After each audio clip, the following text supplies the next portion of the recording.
Asif Life Story. আসসালামু আলাইকুম, কেমন আছেন সবাই? আলহামদুলিল্লাহ, আমি অনেক অনেক ভালো।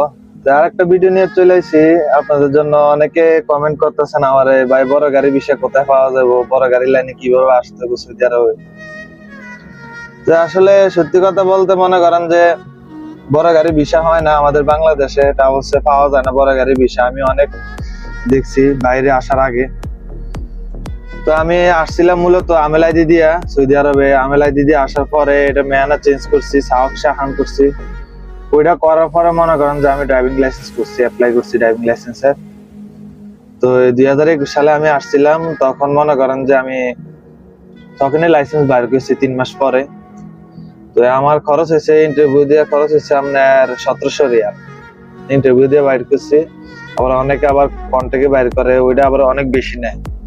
ওইটা নেয় আপনার 6000 রিয়ালের কাছাকাছি নিয়ে যায় কন্ট্যাক্টে যদি বাইর করেন। তো আমার তো তেমন মনে করেন যে টাকা পয়সা ছিল না। তো আমি রিস্ক নিয়ে মনে করেন যে ইন্টারভিউর মাধ্যমে লাইসেন্সটা বাইর করছি। আল্লাহ তাআলা মনে করেন যে মিলে দিছে আমারে লাইসেন্সটা। তো বড় গাড়ি বিষয় হয় না বাংলাদেশে। অনেক দালাল আছে মনে করেন যে আপনারা কইবো যে হ্যাঁ বড় গাড়ি বিষয় পাওয়া যায় বা আছে, এটির মানে এটির কথাবার্তা করেন না। অযথা আইসা দেখবেন যে মনে করেন যে ড্রাইভিং বিষয় করে পাঠাইছে, আইয়া দেখবেন যে অন্য বিষয় কি হয়েছে বুঝছেন না। আর আমি হয়ে গেছে প্রায় 5 বছর হয়ে গেছে সৌদি আরবে আইছি যে। তো আমার অভিজ্ঞতাটা কম হয়েছে না, অনেক দূর দূরান্তে যাওয়া হয়। আমিও লং রুটের ড্রাইভার, অনেক দূর দূরান্তে যাই।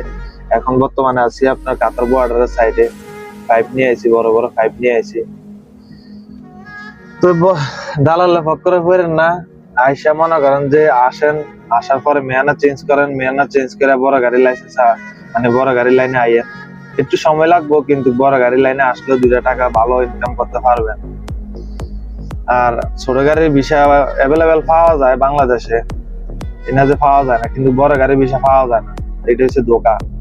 ঠিক আছে বুঝছেন, দালালে ফক্করে হইলেন না, সুন্দর মতো আসেন, যে ভিসা দিয়ে আসেন, আসার পরে মেয়ানা চেঞ্জ করে তারপর বড় গাড়ির লাইনে আসা লাগে। তো আমি তেমন কথাবার্তা বলতে পারি না গোছাইয়া সৌদি আরবের বিস্তারিত বিষয়ে। তো অবশ্যই এতটুকু বলতে পারবো যে কোনো কিছু জানার ইচ্ছা থাকলে অবশ্যই কমেন্ট করবেন ভিডিওর মাঝে, আমি অবশ্যই আপনাদেরকে বলবো সৌদি আরবের ড্রাইভিং বিষয়ের ব্যাপারে বা ড্রাইভিং এর ব্যাপারে। তো এই ভিডিওটা ভালো লাগলে অবশ্যই আমার আইডির ফলো দিয়ে রাখবেন, কমেন্ট করবেন যে সৌদি আরবের কোন বিষয়ে মনে হচ্ছে জানতে চান। অনেক দূর দূরান্তে যাওয়া হয় লং রোডে, আমি লং রোডের ড্রাইভার।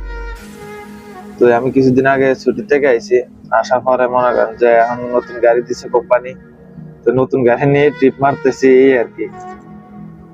যাক, সবাই দোয়া করবেন। আর কোনো কিছু জানতে চাইলে অবশ্যই কমেন্ট করে ভিডিওর মাঝে জানাবেন, অবশ্যই আমি বলার চেষ্টা করব। তেমন ভালো ভিডিও বানাইতে পারি না, যদি ভিডিও ভালো লাগে অবশ্যই লাইক করবেন। আসসালামু আলাইকুম।